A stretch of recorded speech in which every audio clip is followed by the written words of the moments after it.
Okay, so second last topic or section for consumer law, marketing innovations. Red box is the same as it has been for all of the contemporary issues. Identify and investigate these contemporary issues involving the protection of consumers and evaluate the effectiveness of legal and non-legal responses to these issues. So we're on page 88 of the booklet. Let's go.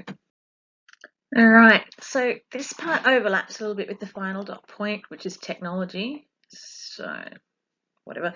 If you get a question about technology, you can also involve the marketing innovations that do use technology. Marketing innovations are clever new ways that businesses come up with to try to promote their products. One of the legal studies textbooks talks a lot about scams, which isn't really an innovation, it's just a crime, and scams have been around since probably the first time somebody tried to sell something to someone. We're going to look at real businesses selling real things, but in the wrong way. There have been innovations in the past that have been against the law for a while now, like false or misleading representation, offering gifts that will never come, bait advertising, referral selling, coercion, etc., etc. So we won't focus on these previous innovations because we've covered a lot of these types of things in previous sections. Though in an essay about marketing innovations, you can list some of them and explain that you're not focusing on these because they're hardly seen as innovations anymore. It makes you look smarter. What we should be looking at are the sort of new ways businesses are trying to promote their products.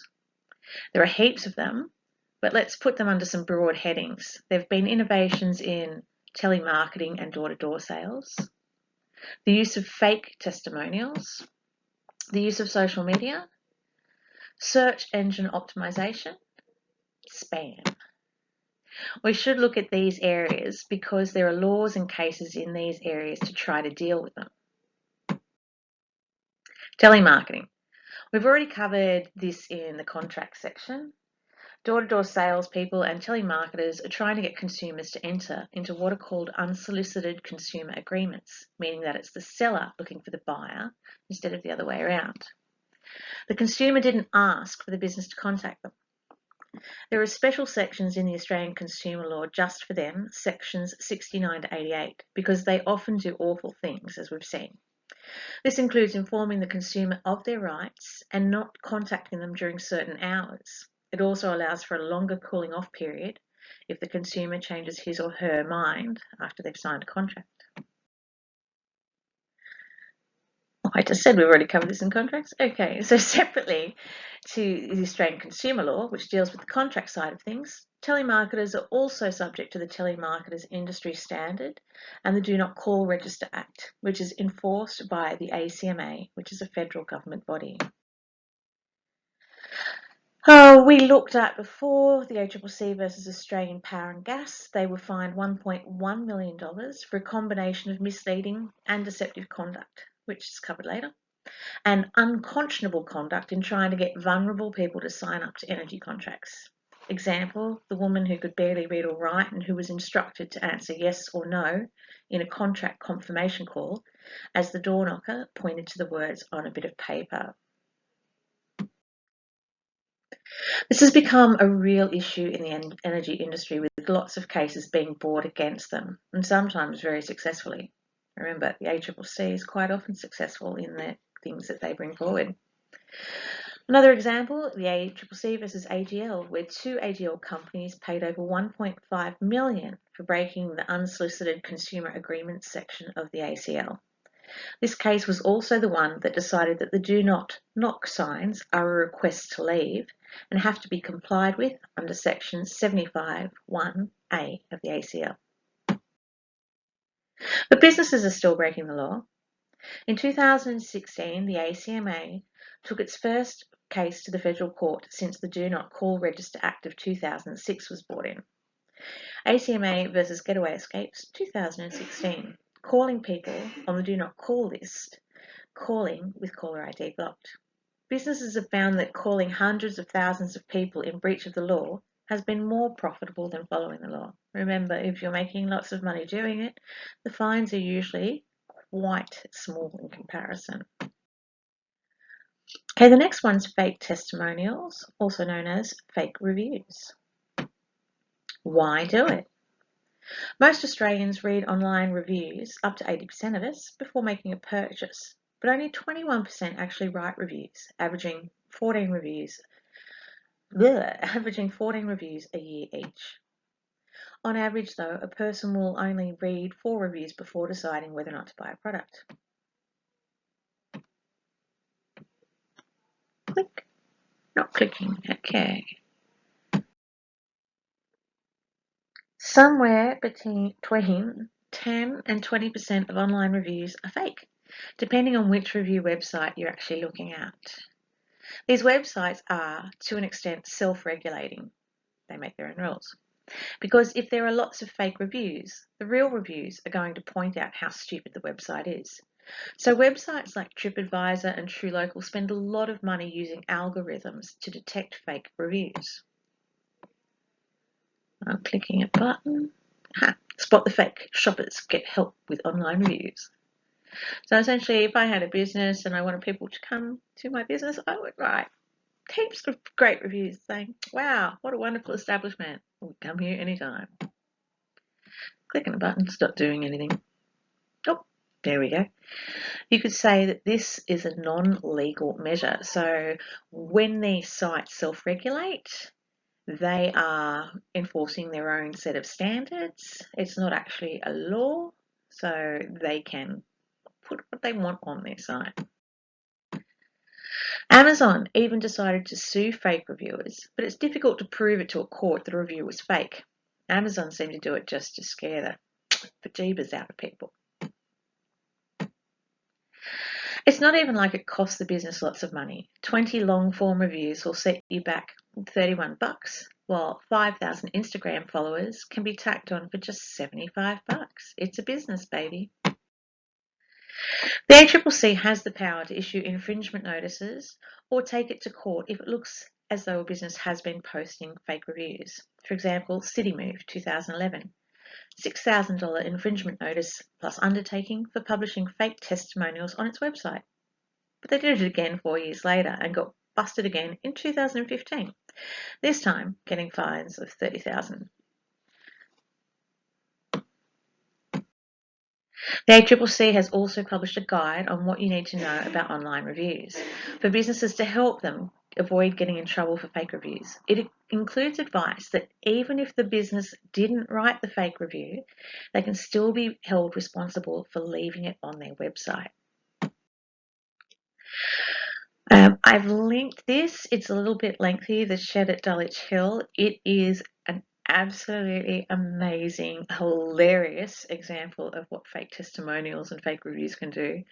Don't skip it. You'll love it. It's linked in the supplementary clips. Some marketing innovation of social media. Businesses have been avoiding advertising regulations by paying or giving free products to Instagram influencers to promote their products. Most of these influencers weren't telling their followers it was an ad though. Now, the AANA has ruled that they are actually ads. They should be tagged as being ads and that all of the normal advertising standards apply. And because they are ads/testimonials, they're all subject to Australian consumer law. So if you mislead someone through Insta, you're in trouble, and so is the company. Search engines. Businesses try to use search engine results to market their products. This might involve using sponsored links to provide misleading representation. So, for example, make your competitor's name a keyword and then provide a link to your website that looks like it's really theirs. Google was found to be not responsible for the content of its AdWords links because the general public can tell the difference between sponsored and organic links. I can't. I guess the public's more computer savvy than me. Probably why it's red. And spam. We've left this until last because it's not very new and exciting, but it's still around and it's a relatively recent innovation. Spam includes unsolicited, not asked for, emails and messages. The law in Australia is the Spam Act of 2003 and it applies if there's an Australian link. I used to always get some very interesting spam emails back when I used to have a Hotmail account for things that, as a woman, I don't need. Okay, so an Australian link means that the message was sent from Australia. The message was sent on behalf of an Australian business. Something interesting about this law is that it's enforced by the ACMA, the Australian Communications and Media Authority. They can issue fines or take the case to court. Large ACMA fines include $360,000 paid by TPG back in 2017 and large court fines, $24.25 million, but that was for a scam. The Spam Act makes it illegal to send these messages unless, one, you have the person's consent. Sometimes you can get away with what's called inferred consent. That is, if you already have a business relationship with that customer. This extends to the conspicuous publishing of addresses numbers. So, for example, if you want to sell tools to tradies, you might be able to send messages to the published email addresses of tradies. Like if they publish their email address in the newspaper, then you could send them an email about your tool specials because, well, they're tradies, they need tools, so you think, yeah, they probably want ads about tools. Businesses have tried to take advantage of this defence, this inferred consent. The ACMA versus Clarity one, they claimed that because people getting spammed didn't say no, that meant that Clarity one had their consent. This didn't work. $4.5 million fine for 213 million messages. Why my email's always full. And no, you can't get other people to send spam for you. So McDonald's in 2012 had a great send a friend button on their website that meant that an individual user could send spam to their own friends on McDonald's behalf. Macca's said they didn't send spam because technically they didn't, but the ACMA said no and gave them a warning. The Spam Act of 2013 makes it illegal. Oh, didn't I already say that? Oh, okay, so this is the second way in which you can send spam. Secondly, you clearly identify your business. For example, you give your business name, ABN, and how to contact the business. 3, you have a clear and easy way to unsubscribe. E.g., BetEasy, 2013, no unsubscribe link included in SMS spam. ACMA versus Grays Online, 2013. I went a little bit fast then, but that is a case that we've looked at before. The Spam Act is not enforced very often though, and most businesses get away with a warning letter. Oh no, not a warning letter.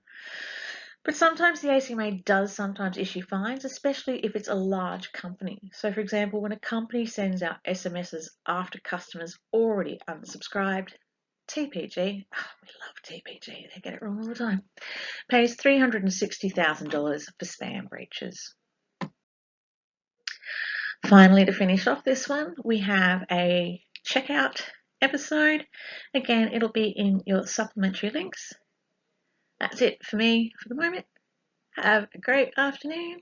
Check you later.